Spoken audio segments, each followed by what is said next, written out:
Davis. We're going to put Miles out there today. Nice as it could be across the Northeast. Rough seas still from the day with lots of sunshine. Oh, would you look at Washington, huh? I'm going outside today. Anyway, we're going to have a pretty day. Temperatures will be high pressure. 77 And this is just the beginning because another cold front moves in Thursday night. Could trigger around the shower activity. It drops the temperatures even more. Just gorgeous for Friday, Saturday, and Sunday. Low 70s the afternoon. 7-day outlook is sunny and dry, getting up to 8.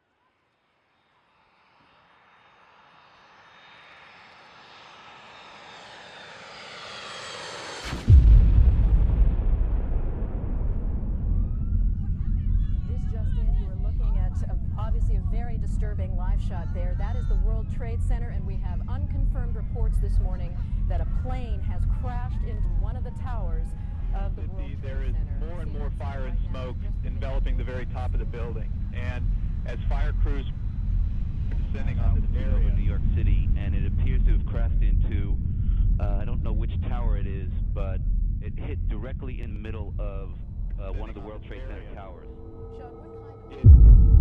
Not appear that there's any kind of an effort up there yet. Now remember, oh my God. Oh my goodness, there's another one. This seems to be on purpose. Oh my goodness, now it's obvious, I think, that there's a second plane into the second tower. This has to be deliberate, folks. Well, that would begin to say that, yeah. We just saw on live television as a second plane. Interesting enough, just yesterday I received, I think it was just yesterday, a bundle of leaflets from your organization in Leesburg warning of terrorist attacks in America here very shortly. Yeah. And here we have the morning that you're on my program, what's happening in New York at the World Trade Center. Obviously, this is not exactly an accident. No, sir, I don't believe it is. I mean, it's not a coincidence. It's obviously there has to be intention in this thing. Now, first of all, the first suspicion that's going to be on this is Osama bin Laden. That name is going to come up prominently, whether as suspicion or just suspicion. Certainly. We have a global process. Like, the financial system's coming down. That's always a dangerous thing. Because when the entire system is being shaken up the way it is now by the financial collapse, political things happen.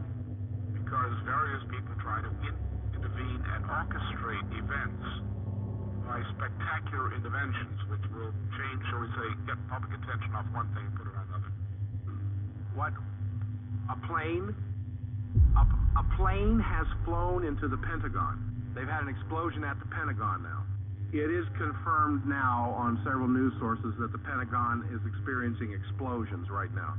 This is, This is a very systematic operation. If they're snatching planes, if all three of these planes, the two we have, the Ark and this thing on the Pentagon, to get that kind of thing, to snatch planes like that,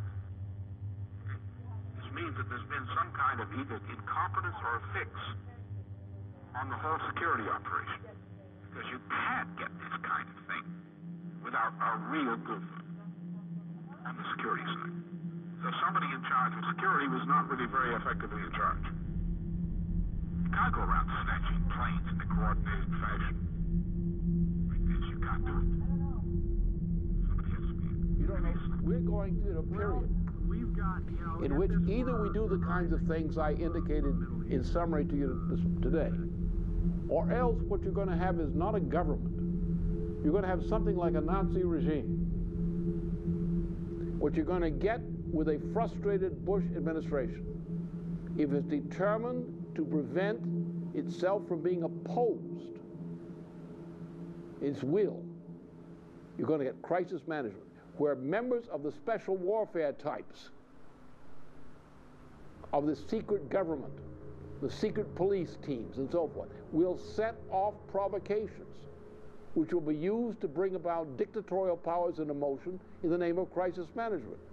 You will have small wars set off in various parts of the world, which the Bush administration will respond to with crisis management methods of provocation. That's what you'll get. And that's what the problem is. And you have to face that.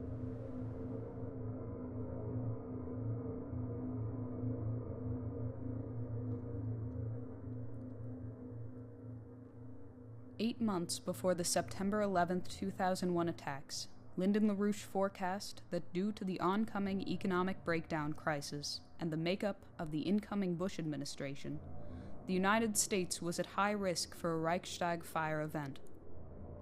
An event that would allow those in power to manage through dictatorial means an economic and social crisis that they were otherwise incompetent to handle. We are presently living in the unbroken wake of that history. Those dictatorial measures established as crisis management in the hours, days, and years following the attack continue. They are expanding under President Barack Obama. The cover-up of the available facts of 9/11 continues, presumably for the benefit and ongoing partnership with the true culprits. The events in New York City and Washington, D.C. were calculated to set into motion an action waiting to be unleashed. The United States and much of the world has lived through the unfolding effects of that day and are now closer than ever to losing the United States as a nation and what that means for civilization. This is a story of the ongoing acts of war against the United States by a foreign power, the complicity of its closest allies within the government itself. What follows is living history.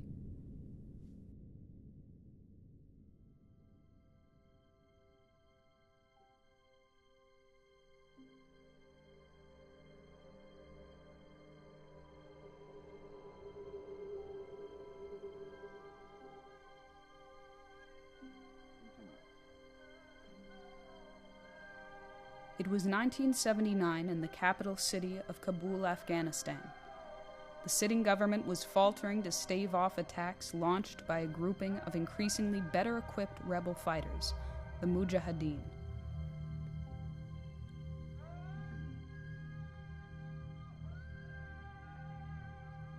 On Christmas Eve of that year, KGB units seized control of the presidential palace, assassinating the once pro-Moscow president and installing a new president who announced from Soviet territory that the Russian armed forces had been invited to intervene. On December 26, the invitation turned into a full-scale invasion. Soon after, nearly 90,000 Soviet troops were inside Afghanistan, beginning a 10-year war and occupation which would end only shortly before the Soviet system itself collapsed.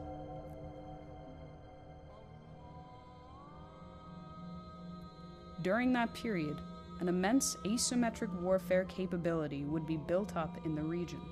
The United States, Great Britain, Saudi Arabia, Israel, and others would each contribute billions to the effort over the course of that 10 years.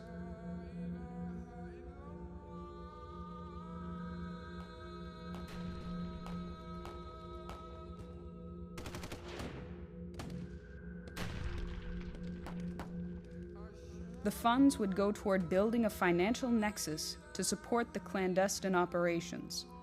Banks like the BCCI were established to serve all irregular warfare functions, from covert funding of the Mujahideen, the Taliban, and Al-Qaeda, to facilitating the massive British and American arms flows into the region, even to aiding the Pakistani nuclear weapons program.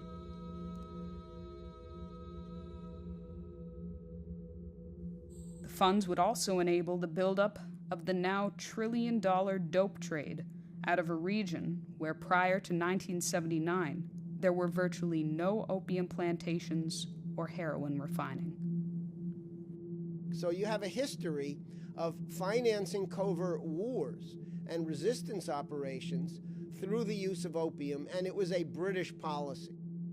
In a relatively short period of time, opium production in the Golden Triangle region of Southeast Asia was greatly reduced, and suddenly opium production began to flourish in what was called the Golden Crescent region of Central and South Asia, particularly inside Afghanistan.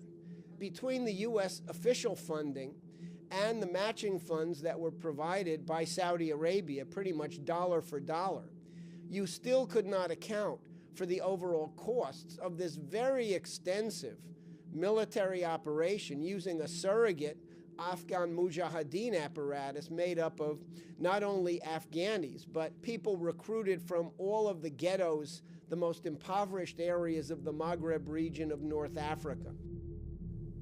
The interest behind the drug and weapons trafficking operation has been known to the region since the 19th century as the British Empire's Opium Wars, or alternately, the Great Game. The modern name put on this operation was the Ark of Crisis. British intelligence asset Dr. Bernard Lewis would coin the phrase and promote the spread of radical Islamic fundamentalism as the basis for the recruitment of the Mujahideen's irregular warfare forces, intending to weaken the adversary, the Soviet Union, from within. This would be adopted by the Carter administration under the guidance of National Security Advisor Zbigniew Brzezinski, who would later gloat of providing the funding to the Mujahideen, saying, "We didn't push the Russians to intervene, but we knowingly increased the probability they would." On behalf of British intelligence, Bernard Lewis sold to Brzezinski and the Carter administration the idea that they should promote Islamic fundamentalism, running across what they called the Ark of Crisis or the Crescent of Crisis policy. And what Bernard Lewis argued was that you could create an entire zone of instability along this southern region of the Soviet Union by promoting Islamic fundamentalism.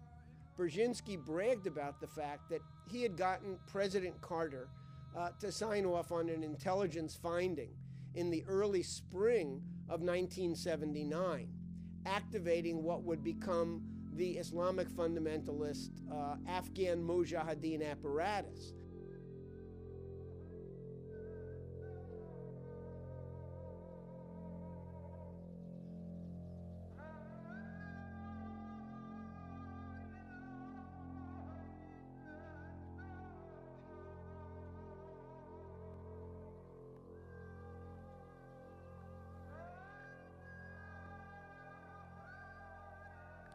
It was from this Anglo-American and Saudi-sponsored irregular warfare apparatus that Osama bin Laden was recruited as the trusted intermediary between the Afghan warlords and Saudi intelligence, serving the same function for the British and American interests in the region.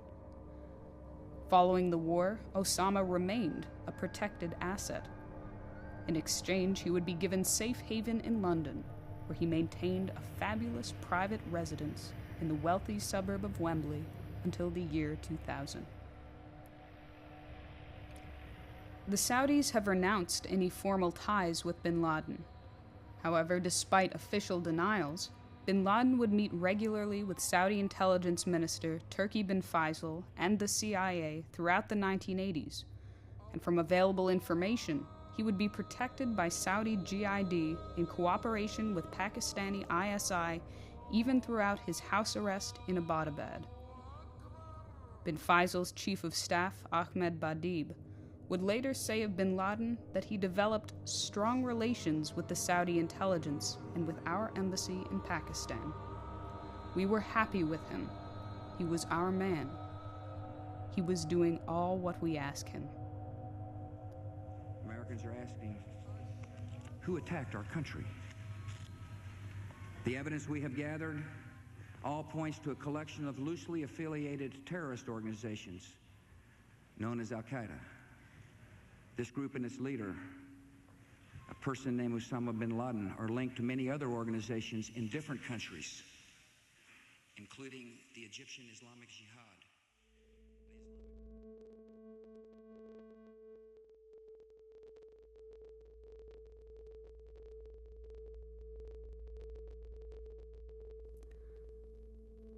Once the Soviet forces retreated from Afghanistan, the Anglo-American-sponsored Mujahideen, together with their extensive drug and arms trafficking apparatus, were dumped on the world as a legion of special forces-trained mercenaries for hire.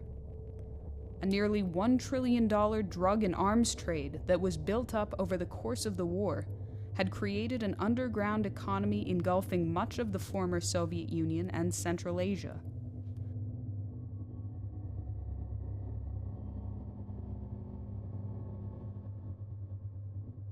But the flow of hard money from the drug and arms trade was increasingly what the international banking system relied on for capital. By the mid-1990s, it was known and accepted that the biggest banks on Wall Street and in London were laundering billions of dollars of illegal drug money every year simply as a matter of policy.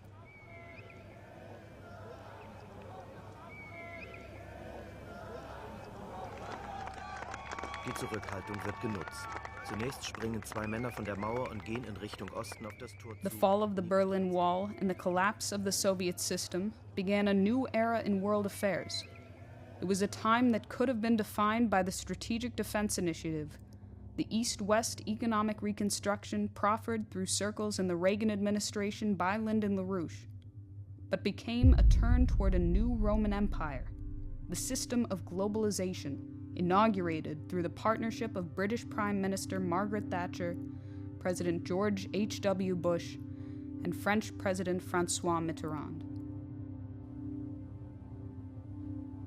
Germany and continental Europe were bound under the Euro system. The former Soviet economy was turned into a raw materials exporter. State assets were sold for scrap. The territory itself was cannibalized to maintain what the British called a balance of power. Without the threat of the Cold War, the United States gave up even the pretense to a productive economy. Military production itself was transformed under the revolution in military affairs, entrusting national defense to private military, mercenary forces, and shifting to so-called smart weaponry. At this time, a global partnership was rekindled, and the Bush senior administration revived the treasonous Anglo-American special relationship with the stated purpose of creating a Pax Americana.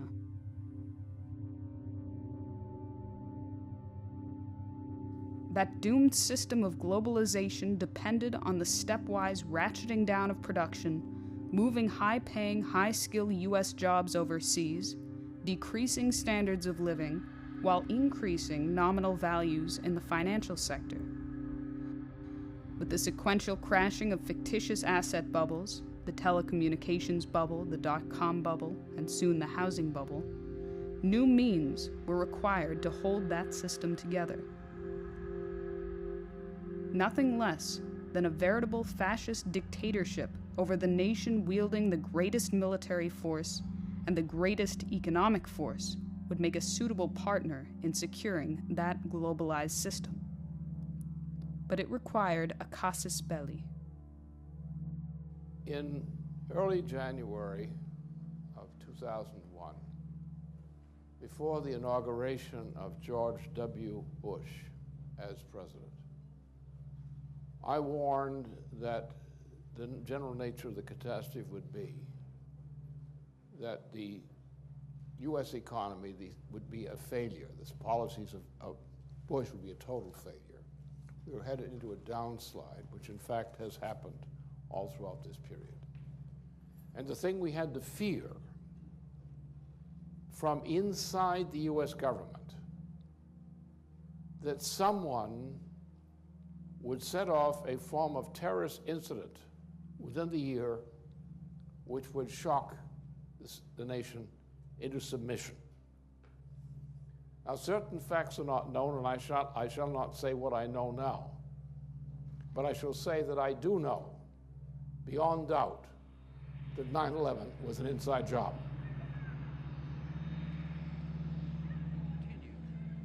But whose end we will not see. It is the story of a new world that became a friend and liberator of the old. As a second plane flew into the South Tower, President Bush was informed at Booker Elementary School that the United States was under attack. Vice President Cheney was ushered into an underground bunker as procedure in the continuity of government plan. In the first meeting of the Bush cabinet in the hours that followed, Defense Secretary Donald Rumsfeld and Deputy Secretary of Defense Paul Wolfowitz would encourage Bush not to limit the response to the attacks, but to think more broadly of an invasion of Iraq, Afghanistan, Sudan, Libya, and Iran.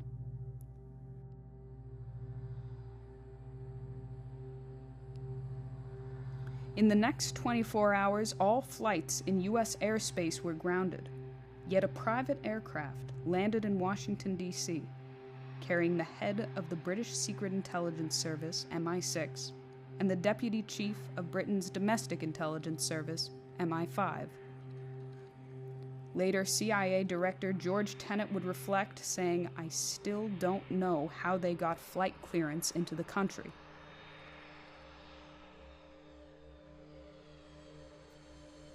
By the end of the week, another private flight would leave the country, this one carrying approximately 140 Saudi Arabian citizens, including 24 members of the bin Laden family, before the FBI could question any of them. The search is underway for those who are behind these evil acts. I've directed the full resources of our intelligence and law enforcement communities to find those responsible and to bring them to justice. We will make no distinction between the terrorists who committed these acts and those who harbor them. I appreciate so very much the members of Congress. Within days, the evidence mounted that the attacks on Washington and New York were being used to usher in fundamental changes to the United States Constitution. The presidential decree giving the CIA the authority to assassinate high-value targets in Al-Qaeda and the authority to set up secret detention and interrogation sites was put into place. The Congress signed into law the authorization for the use of military force, overriding the War Powers Resolution, and giving the President the far-reaching authority to use any means he deemed necessary and proper in the interests of national security. Within the immediate days, really hours, after the 9/11 attacks on New York and Washington, there were emergency meetings of the administration in which the decision was made to go to war on the basis of the 9/11 attacks. And right from the very outset, there were people in the administration who wanted to focus their attention on Iraq rather than even Afghanistan. And there was an attempt to get Congress, in the panic of the moment, to give broad war-making powers to the Bush administration. As this was happening, the financial markets in New York reopened, but only after the Federal Reserve had pumped $57 billion into the system over the course of the week. At that time, Lyndon LaRouche warned, "Do not use terrorism for a financial bailout."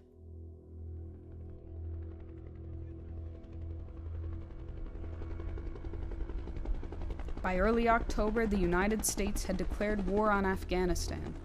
U.S. and United Kingdom Special Armed Forces and Airstrike Forces were deployed with NATO and fully engaged in irregular warfare against what the British, the United States, and Saudi Arabia had fostered into existence so recently.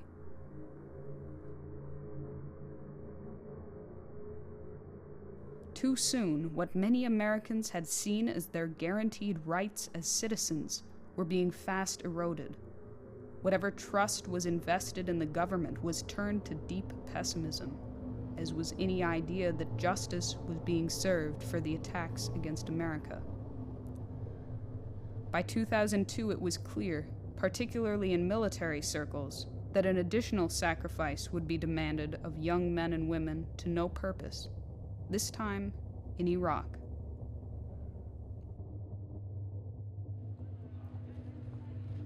Foreign sympathy for the attacks on the United States waned just as quickly. U.S. foreign policy turned far away from the doctrine that we do not go abroad in search of monsters to destroy, and toward what can only be called British-modeled neo-imperialism.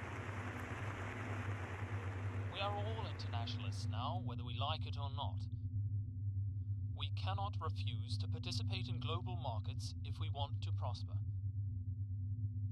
We cannot ignore new political ideas in other countries if we want to innovate. We cannot turn our backs on conflicts and the violation of human rights within other countries if we want still to be secure. On the eve of a new millennium, we are now in a new world.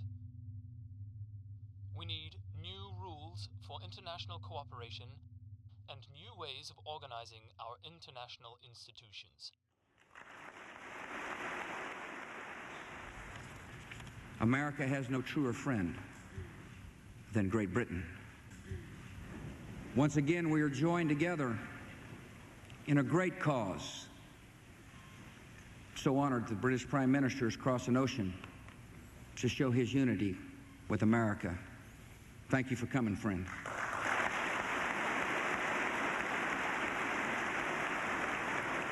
There was a British geostrategic objective here, which had everything to do with drawing the United States into a war in which the U.S. would be seen as the new great imperial power and as the enemy of the entire Arab and Islamic world. There's all kinds of speculation that George W. Bush wanted to avenge the fact that Saddam Hussein had an assassination plot out against his father. There were all kinds of arguments that this was really just all about oil geopolitics and the West, the Anglo-Americans, wanting to gain control over the oil flows coming out of Iraq. But the reality is a lot deeper and a lot darker than that.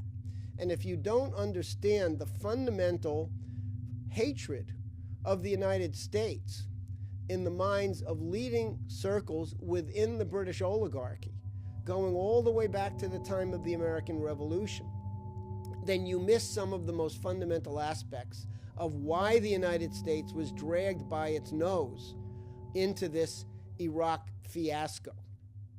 As early as March 2002, there had already been an agreement between members of the Bush administration and Prime Minister Tony Blair that the next target for the global war on terrorism would be regime change in Iraq.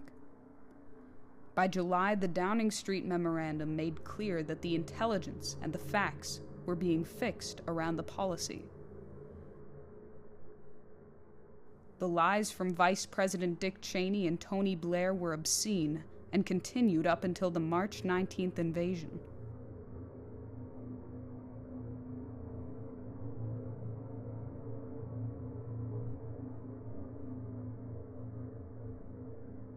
It was said that Saddam had long-standing ties to al-Qaeda and Osama bin Laden, that the entire operation would take weeks, it would be a cakewalk, and the United States would be welcomed as liberators.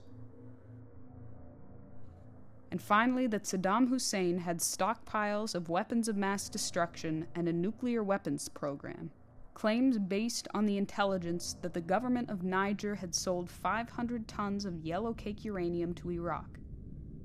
The documents backing the claim were blatant forgeries, and the existence of weapons of mass destruction never was or ever could be verified. And what is that charge? Well, first of all, as you know, that Cheney, on receipt of a report of a process out of the Rome embassy of the Niger government, was investigating a charge that Yellow Cake was being solicited for assistance in a uranium weapons program in Iraq. And Cheney had an investigation of this done and found out shortly that in February of 2002 that the whole thing was a hoax cooked up by some fellow inside the Rome embassy in particular. But nonetheless, the Yellow Cake thing was pushed, and on the same day, the office of the British Prime Minister, Tony Blair, issued a dossier based on this false information. Subsequently, Mr. Cheney, in times when the question of the Iraq War was being heavily debated, pushed this Yellow Cake story consciously, knowing that he had received information that it was a hoax, and was used particularly at a time that the Congress was very reluctant to give its acquiescence to the Iraq War. And the Yellow Cake story, the charge that Iraq was about to have mass production of nuclear weapons, pushed a number of senators over the edge. Now we have Congressman Waxman, in the past year, has been sent out 2 memos.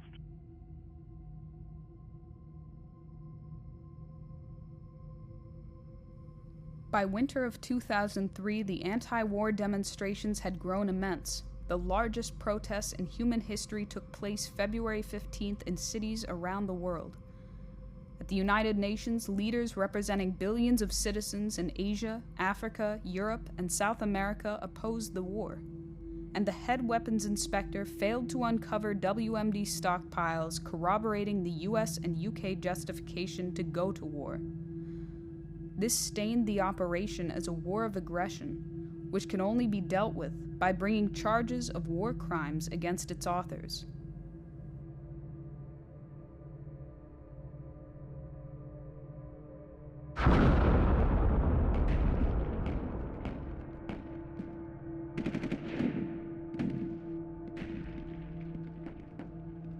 So we've come to a point that the war is still not prevented.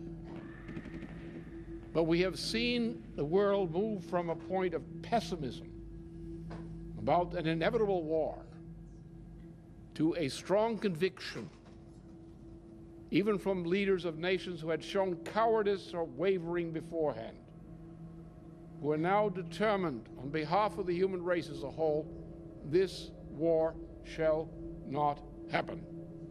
Great injustices prevail. Unnecessary great wars happen repeatedly.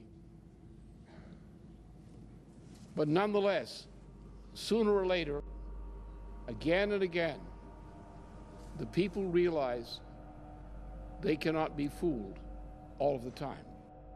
The invasion of Iraq took place at virtually the same time the war itself was being exposed as a fraud.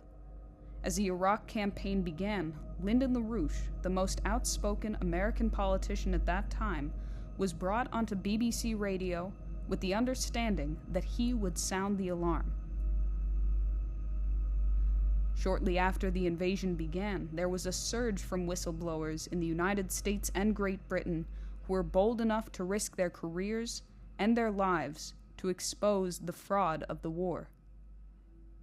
Soon after the invasion began, circles working through the British Broadcasting Corporation contacted Lyndon LaRouche and asked him to do a series of interviews in which the main subject was the Iraq War, the fraud and lies that led into it, and LaRouche's by then very public call for the impeachment of Vice President Dick Cheney.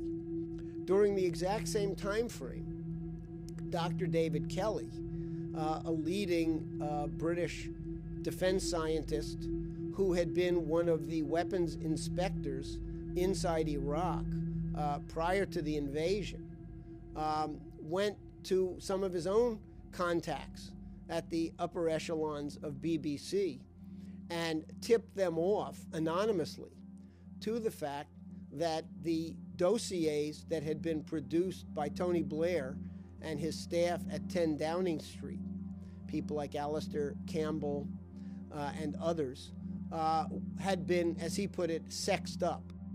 He was called before the British Parliament. He was given all kinds of threats.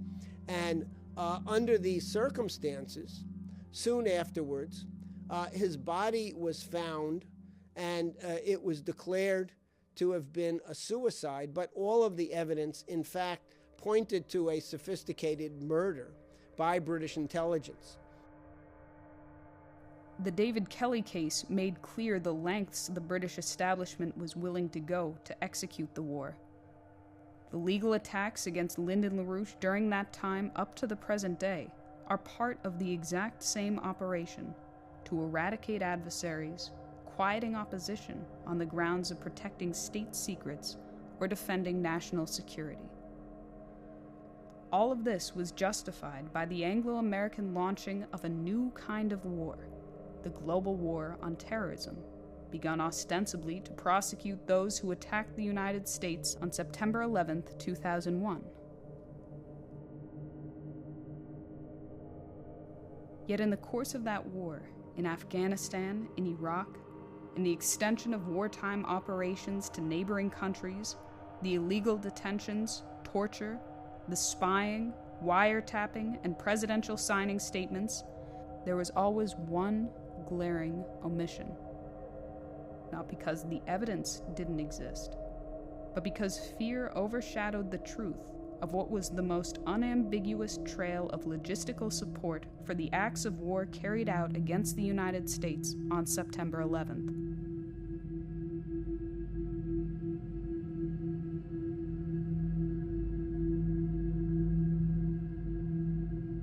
When Al-Hazmi and Al-Midar moved into the community, did you play any role in helping them get adjusted? Did you in any way help them?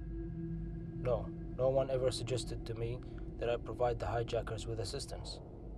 When they were trying to get an apartment, they were not able to pay the security deposit, but you were able to. Yes. I made the security deposits in that apartment. No, I disagree very much with the way pursued by them in that attack. When you met Hazmi and Midar in the... You had gone to the Saudi embassy in Los Angeles and from them that you should be helping the two individuals in question. What do you think of all this? What do you think of all this? What do you think about the allegations that you helped support individuals responsible for these attacks? That they describe me as a Saudi spy? That hurts me very much.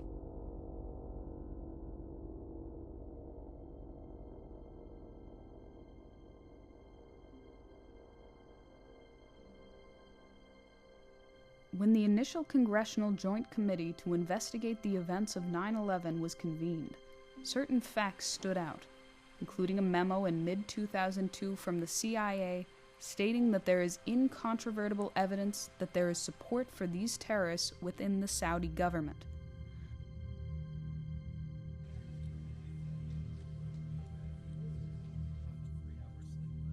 Former Senator from Florida and head of the Senate Intelligence Committee, Bob Graham, and senior Senator from Alabama, Richard Shelby, pulled together the case of the Saudi royal family support for two of the known terrorists, Nawaf al-Hazmi and Khalid al-Midar.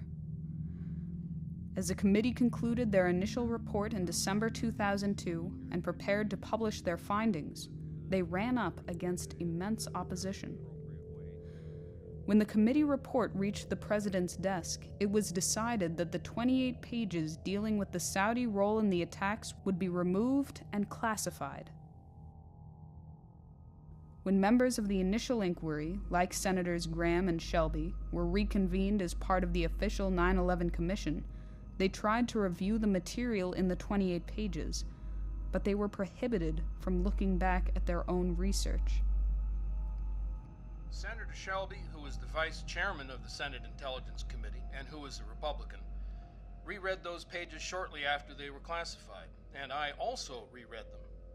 Independently, we both came to the same assessment that 95% of the material that had been classified could have been released to the public. It did not represent concealment of national secrets or of sources and methods by which information is obtained. My own personal conclusion was that the evidence of official Saudi support for at least two of the terrorists in San Diego was, as one CIA agent said, incontrovertible. That led us to another question. Why would the Saudis have provided that level of assistance to two of the 19 hijackers and not the other 17? There wasn't an adequate attempt to answer that question.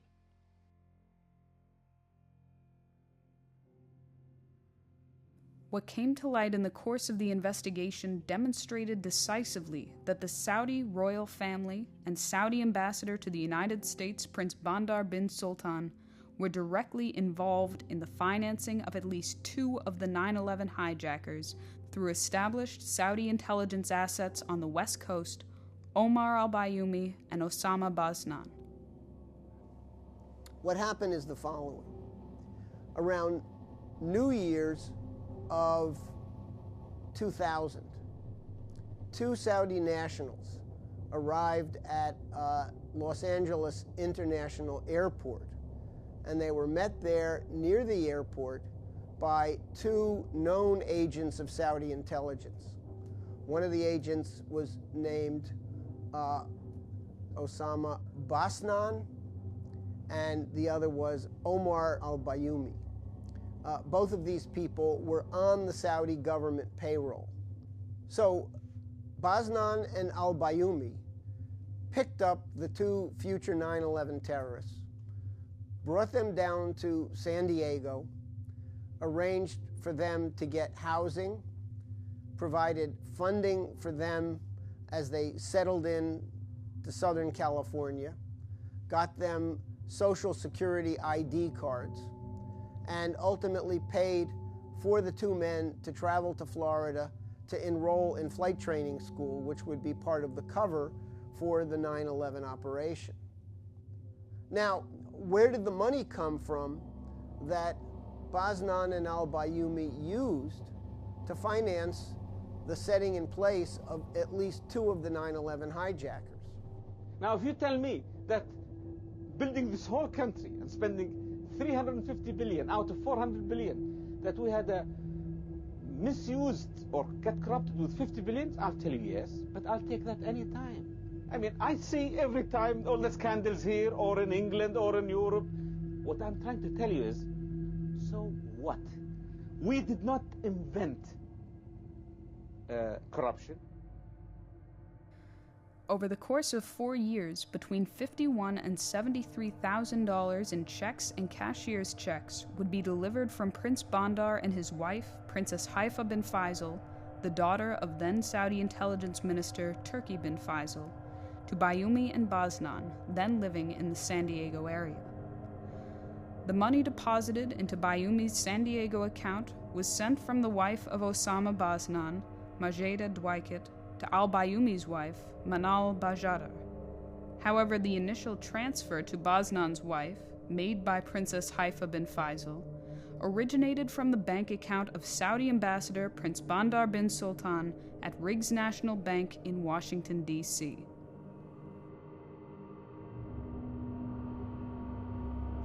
So we're not talking about secondary or incidental connections here into the Saudi royal family and the Saudi government. These connections don't go any higher.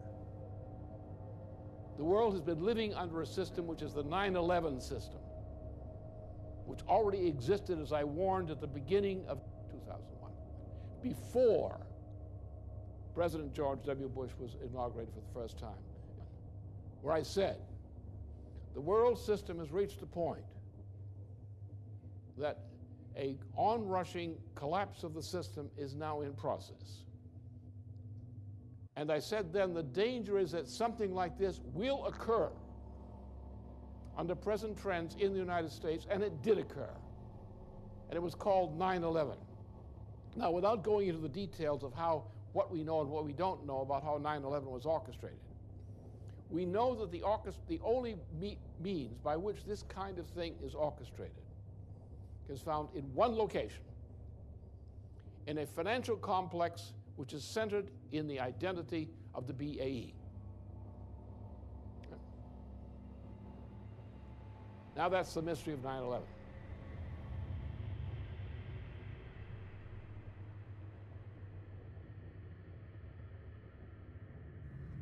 On June 6, 2007, the BBC reported on a major scandal involving British arms giant BAE Systems and Saudi ambassador Prince Bandar.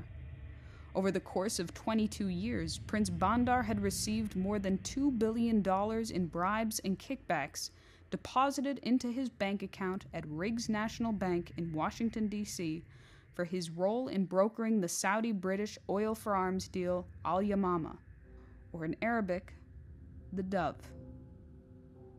Great Britain's Serious Fraud Office had been conducting a probe of the multi-billion-dollar deal for more than a decade.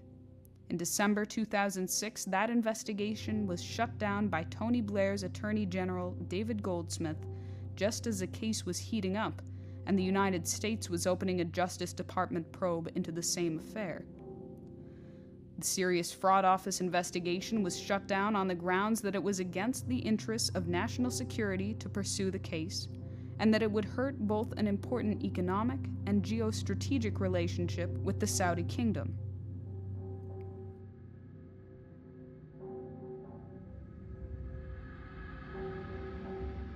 At the end of both the Soviet-Afghan and Iran-Iraq wars, Saudi Arabia prepared in the mid-1980s to purchase aircraft and other military hardware to better outfit their air force.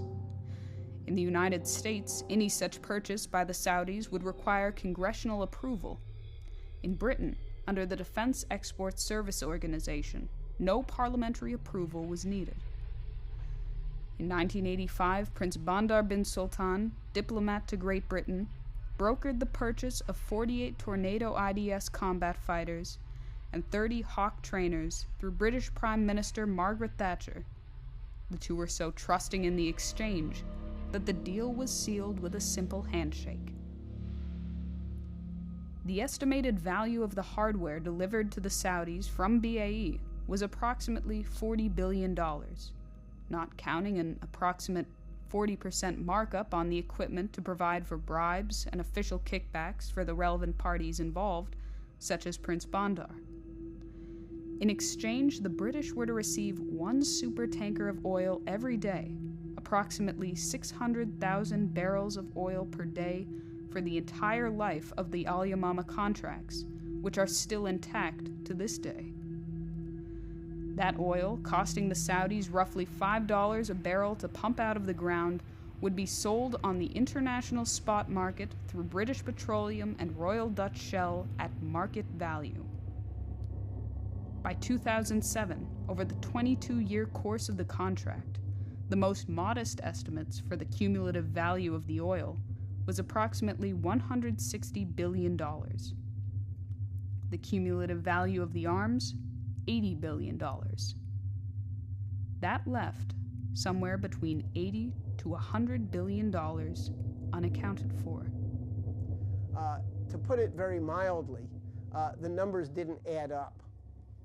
From the Saudi standpoint, it was a pretty good deal because the oil that they provided over a period from 1985 through 2007, which was when EIR did its study, the total cost was under $25 billion.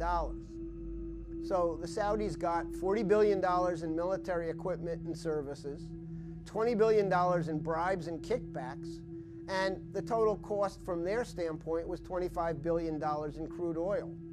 So in other words, somewhere between $80 and $100 billion was unaccounted for, and in fact had been set up in offshore bank accounts to function as one of the biggest unregulated covert intelligence funds that had ever been assembled.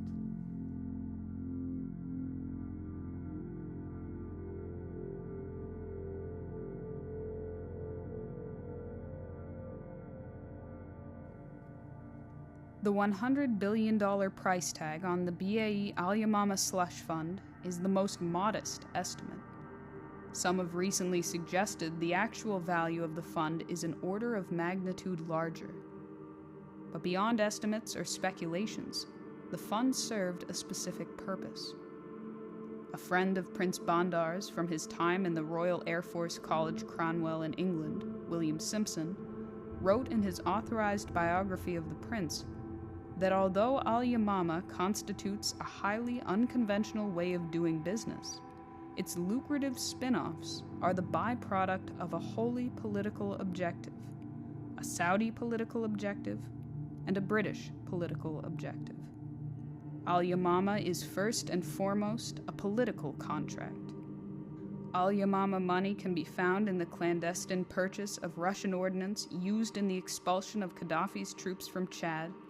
It can also be traced to arms bought from Egypt and other countries and sent to the Mujahideen in Afghanistan fighting the Soviet occupying forces. For 4 years prior to the 9/11 attacks, tens of thousands of dollars were funneled to the intelligence assets responsible for the 2 9/11 hijackers on the West Coast. The money to sponsor both the hijackers and their handlers originated from the same Riggs national bank account where billions of dollars in kickbacks were being delivered to U.S. Ambassador to Saudi Arabia, Prince Bandar bin Sultan.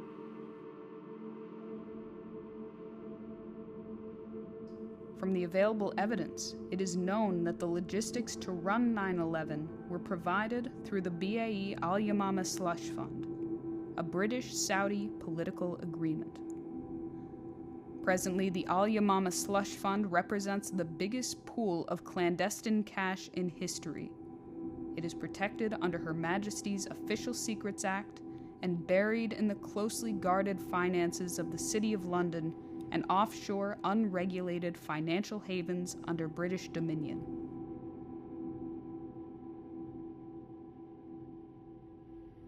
If you open up the Pandora's box, if you even begin to look at the implications of the role of Prince Bandar in financing 2 of the 19 hijackers, then the unavoidable question that must come out is the entire Al Yamama operation, which was from its outset a combined British-Saudi capability that represents hundreds of billions of dollars in covert funds to carry out all kinds of asymmetric warfare operations around the globe.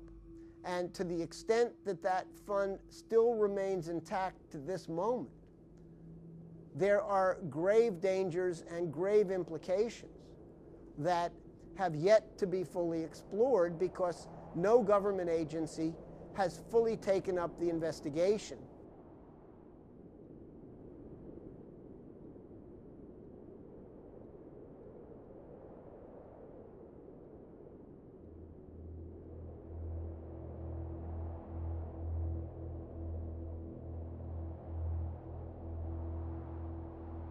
Eight months before the 9/11 attacks, Lyndon LaRouche warned that as a response to the economic conditions, the incoming administration would attempt a dictatorial coup to control the situation through crisis management. To this day, the United States president has continued this legacy of the post-9/11 presidency, governing through crisis management and executive decrees, seizing on the broad powers assumed in a time of emergency. 2 foreign governments have been implicated in an act of war against the United States, and 2 administrations have been complicit in covering that up.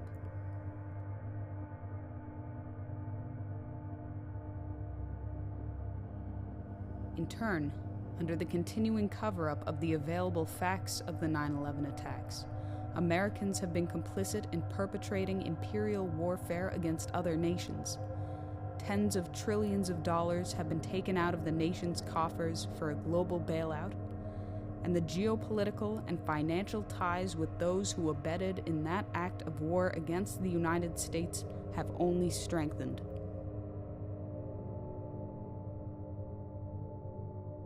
Good evening. Tonight, I can report to the American people and to the world that the United States has conducted an operation that killed...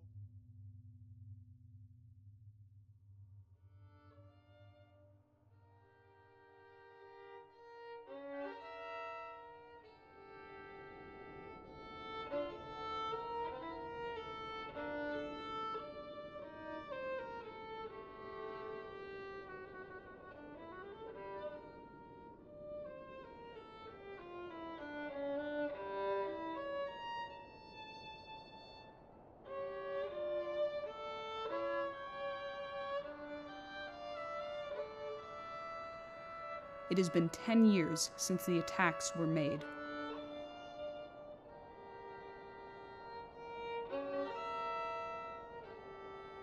Who benefit?